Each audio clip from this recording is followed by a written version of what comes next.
The interstate between Amarillo and the New Mexico border was closed today. But Jim Littleton says we don't have much to worry about. Good evening, everyone. The winter storm moving through Texas has not hit Dallas-Fort Worth as hard as other areas. Amarillo reported 17 degrees at noon with 8 inches of snow and more to come. Gloria, what we will feel first off is freezing drizzle. It's already started tonight, and that may make travel hazardous by morning. And as we look at this chart, you'll see the Dallas-Fort Worth area is in a travel advisory that goes through tomorrow morning and likely through the day, as we forecast the chance of up to an inch or maybe a little more snow in Dallas and Fort Worth proper, and just out to the west. That's where the heavier snows will be, 1 to 2 or even 3 inches in portions of the big country, including Abilene, Wichita Falls, and further west. There's a winter storm warning in effect tonight for the Panhandle. For us, though, temperatures below freezing. There is a little mist or drizzle out. It will make roads slick, and the possibility that we could have hazardous driving with some snow by morning. And the South African government is looking at releasing jailed anti-apartheid activist Nelson Mandela. Mrs. Mandela told reporters her husband will be freed, but she's not sure where it will happen or when. She also denies reports that she and Mandela will be forced to spend their freedom in exile after he served 25 years in prison. In India today, Pope John Paul condemned artificial birth control but avoided criticizing the government's aggressive program to curb population growth. The Pope told a crowd of about 250,000 that artificial means of contraception are immoral, that self-control and discipline are the only acceptable methods. India is the world's most populated country. There are more than 500,000 Catholics in Bombay. Last night, just before the Pope arrived in Bombay, a bomb went off outside a Catholic church on the parade route. No one was seriously injured. There have been threats made against the Pope by Hindu militants who are afraid his visit will convert poor Hindus to Christianity.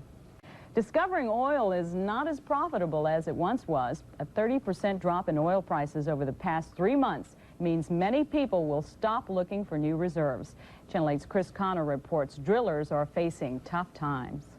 Fewer petroleum engineers and drilling contractors will attend their annual conference this week in Dallas. They are some of the first to feel the effects of an industry slump. And economists say employment for engineers and drillers is at its lowest level in 15 years. The future is very dim for the drilling contractors, I'll say that. We have too many.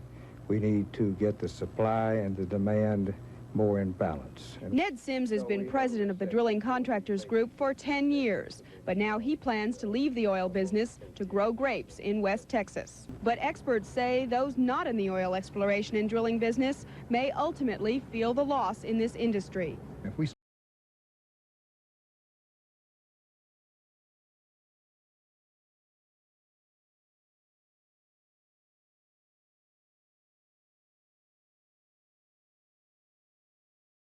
10 years ago, President Ford signed into legislation the metric conversion bill. But most Americans are still using the traditional measuring system.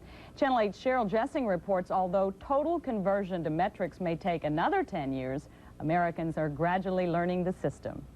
Okay, about the width of your little finger. That's about how long a centimeter is. Joe Hamner's 4th grade class is familiar with the metric system. They've been studying it for 2 years. The state of Texas requires schools to teach the system to 3rd through 6th grade students.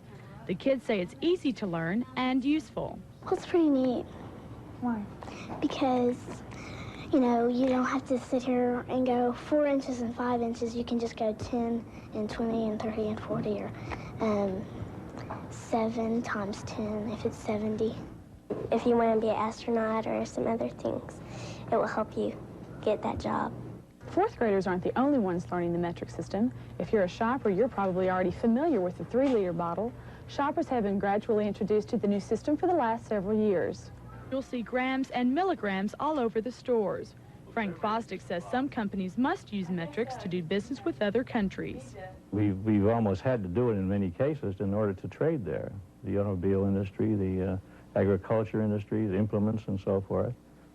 Some countries have laws that say they won't accept anything unless it is metric.